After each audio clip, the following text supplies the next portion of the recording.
오늘 사건 상황실에 전해진 화제의 뉴스입니다. 한밤중 휴대전화 매장 유리창이 깨졌습니다. 무슨 일이 벌어진 걸까요? 지난 17일 경남 창원의 한 휴대전화 매장.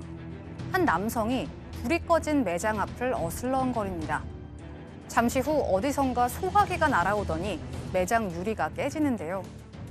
한 남성이 들어와서 진열된 휴대전화를 담기 시작합니다. 총 45대의 휴대전화를 훔쳐 달아나는데요. 조사 결과 친구 사이인 3명이 이 범행에 가담한 것으로 드러났습니다.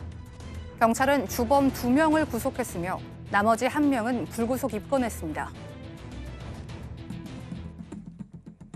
한 남성이 편의점에서 어설픈 강도 행각을 벌였습니다. 지난 20일 경남 창원의 한 편의점. 흰색 마스크를 낀 남성이 들어오더니 점퍼 안쪽을 이리저리 뒤집니다. 그런데 남성이 꺼낸 것은 다름 아닌 흉기. 직원을 위협하며 돈을 요구하기 시작하는데요. 남성은 하루에 5만 원밖에 못 번다는 직원의 말에 5만 원만 달라고 한 뒤 가버립니다. 경찰은 인근 PC방에서 남성을 붙잡은 뒤 특수절도 혐의로 구속영장을 신청했습니다. 새벽녘 아파트 주차장에 불청객이 찾아왔습니다. 부산의 한 아파트 지하 주차장. 주차장에 들어선 차량 앞으로 무언가 튀어나옵니다. 빠른 속도로 시야에서 사라졌다가 세워진 차들 사이에서 다시 나타나는 등 주차장을 마음껏 휘젓고 다니는 이것의 정체는 다름 아닌 멧돼지인데요. 난간에서 차량 위로 뛰어내리는 바람에 차량을 심하게 파손시키기도 했습니다. 신고를 받은 경찰이 포획에 나섰지만 멧돼지는 유유히 달아났는데요.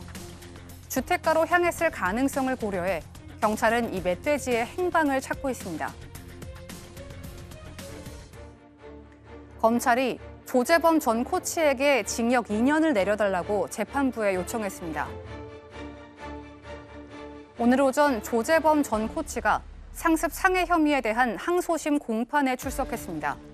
앞서 검찰은 폭행이 성폭행으로까지 이어진 적이 있다고 보고 수사를 위해 재판 기일을 연기해달라고 재판부에 요청했는데요. 재판부는 상습 상해와 성폭력은 별개의 문제라며 검찰의 요청을 받아들이지 않았습니다. 결국 검찰이 원심과 같은 징역 2년을 구형했고 오는 30일에는 조 전 코치의 상습 상해 혐의에 대해서만 선고가 내려지게 됩니다. 지금까지 사건 상황실이었습니다. 좀 짚어볼 필요가 있을 것 같아요. 검찰에서는 사실 이제 상습폭행이 있고 성폭행 관련된 부분이 있으니까 재판을 좀 연기를 해보자라고 이렇게 제안을 했는데 재판부가 받아들이지 않았어요. 왜 그런 겁니까? 아시다시피 성폭행 문제는 초기에 고소할 때만 해도 포함되어 있지 않았어요. 그렇죠. 폭행만 되었다가 나중에 추가로 고소된 상태였기 때문에 이제 검찰 입장에서는 폭행이 성폭행으로 이어지는 이 과정을 이제 성폭행을 추가를 해서 조금 더 시간을 줘야 여기에 대한 조사를 충분히 하고 재판에 임할 수 있겠다라는 그러니까 성폭행에 관한 수사를 조금 더 하기 위해 시간이 필요하니 재판을 연기해 주십시오라고 검찰이 요구를 한 건데 재판부 입장에서는 초기에 공소사실이 7개였었는데 이 중에 일부, 폭행의 그 일부만 따로 떼어내서 또 여기에 성폭행을 추가를 해서 시간을 더 주고 이러는 것 자체가 공소사실의 동일성이 인정되지 않는다. 그러니까 일단은 그대로 진행을 하고 성폭행 사실은 나중에 추가로 기소를 해서 따로 재판을 하자. 이렇게 재판부가 이제 반려를 한 겁니다. 예. 그러면 이거 좀 더 설명해 볼 필요가 있을 것 같거든요. 예. 만약에 이제 그렇다면 이거 하나를 뗄 수도 있어요. 그 중요 부분 중에 2017년 11월 30일부터 12월 1일에 일어났던 사건인데요. 이 사건은 상해 부분도 있지만 성폭행 부분도 있습니다. 네. 만약에 이 부분을 공소사실에서 빼버린다 그러면 1심에서 처벌받았던 게 좀 문제가 생길 여지가 있다고 검찰은 본 것 같고요. 법원에서는 공소사실 동일성 때문에 이걸 다시 연기하거나 할 수는 없다고 하니까 검찰은 이런 판단한 것 같아요.